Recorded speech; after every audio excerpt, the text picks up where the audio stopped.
Unit 1, Exploration and Colonization Test. Please remember that this is a YouTube video. You can pause, rewind, fast forward at your own leisure to make sure you work at this at your own pace. Right here, please make sure you type in your name. You're not able to submit the test without typing your name. So, question 1. How did New England settlements differ from the earlier Virginia settlements? This means, how were the New England settlements different than the Virginia settlements?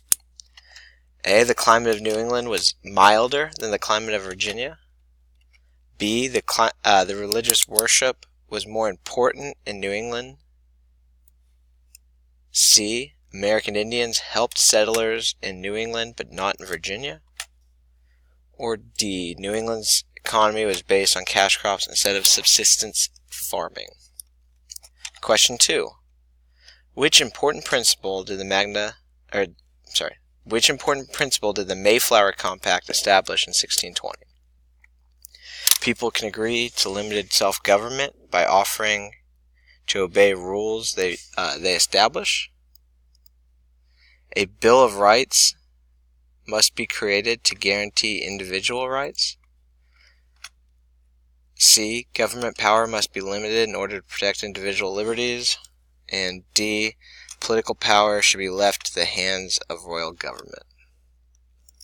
Remember when we talked about the Mayflower Compact, we said that you need to remember one thing about it, so good luck. Number 3, there's a quote.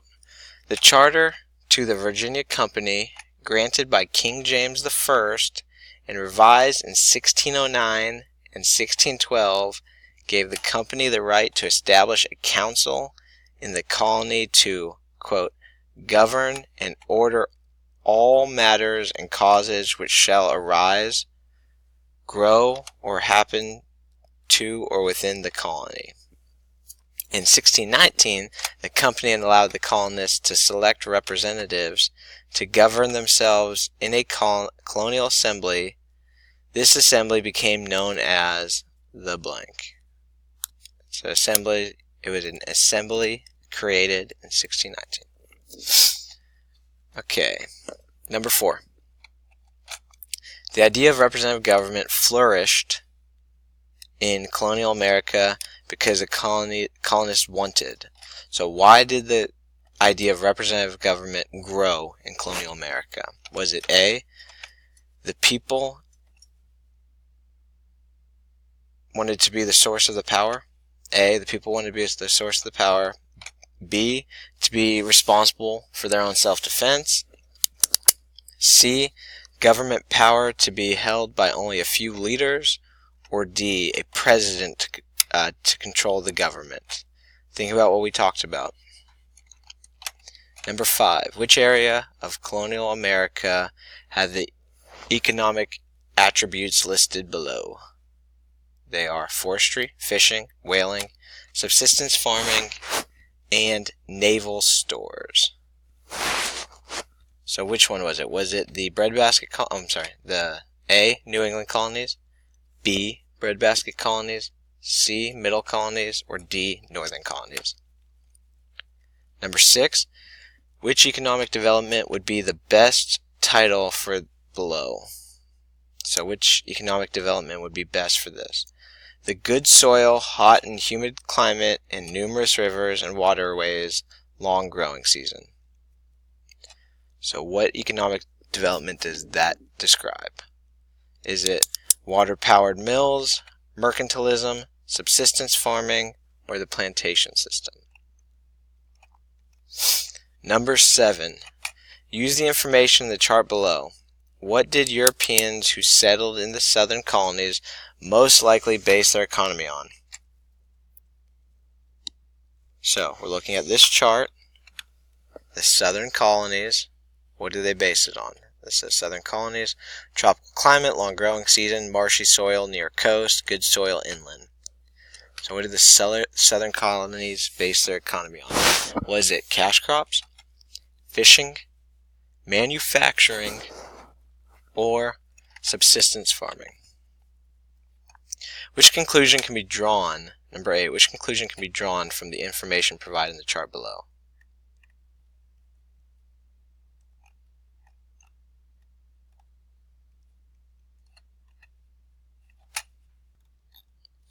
Alright, and we're back, sorry. This one, the chart is not popping up. The correct answer is C. The 13 colonies were founded for a variety of reasons. Number 9. The document below reflects the idea of... So we're looking at the documents down here. We have the Mayflower Compact, the Fundamental Orders of Connecticut, and the Pennsylvania Frame of Government. Talked about 2 of the 3, so think about these 2. What do they have in common? These 2 talk about separation of powers, representative government, mercantilism, or political isolationism. Think about what we talked about with these 2. Number 10. Which of the following documents signed in 1215 limited the powers of King John of England and influenced the growth of representative government in America? So, which of these documents is it? Is it the Fundamental Orders of Connecticut, the English Bill of Rights, the Mayflower Compact, and the Magna Carta? Think about the year, think about what it did. Number 11. According to the timeline above, which significant idea developed in colonial America?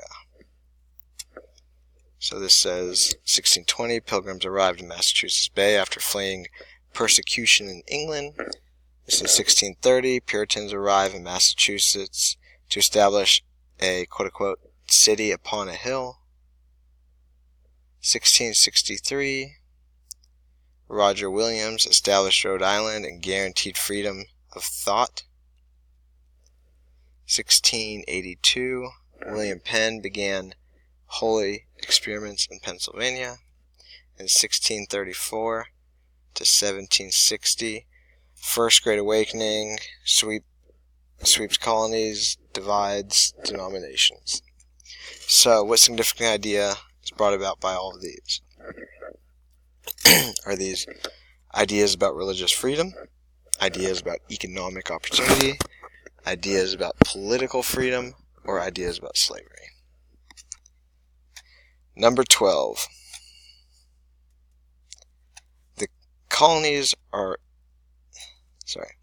Number 12. The colonies are at so great a distance from England that the members of Parliament generally have little knowledge of their business, connections, and interests.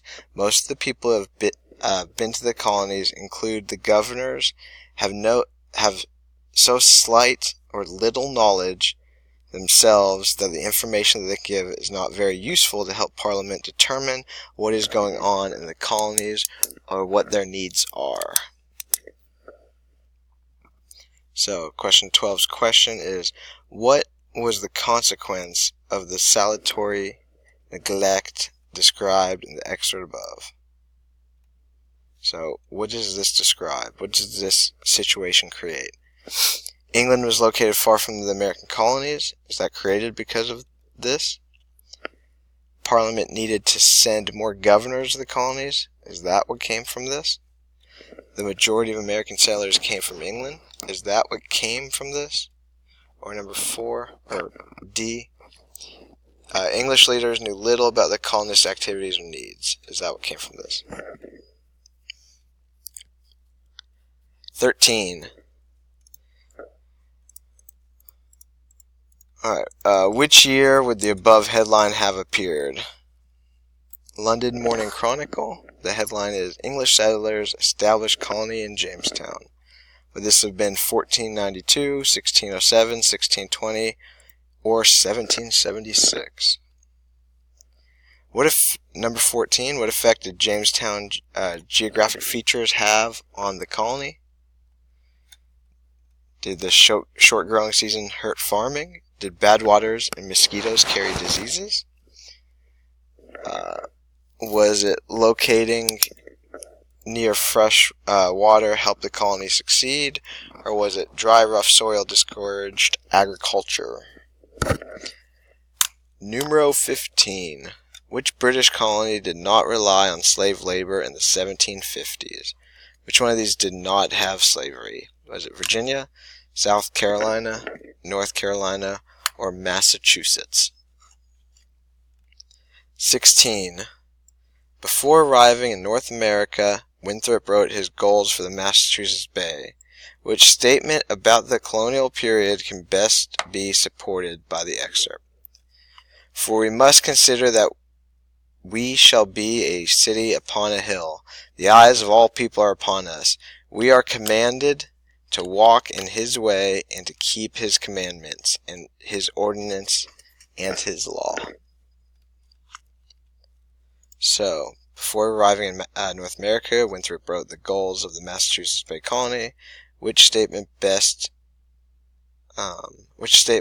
about the colonial period can best be supported from this? Some colonists required religious affiliation for holding office. Some colonies promoted self-government. Some colonies were founded on religious principles, or some colonies promoted religious education in their public schools.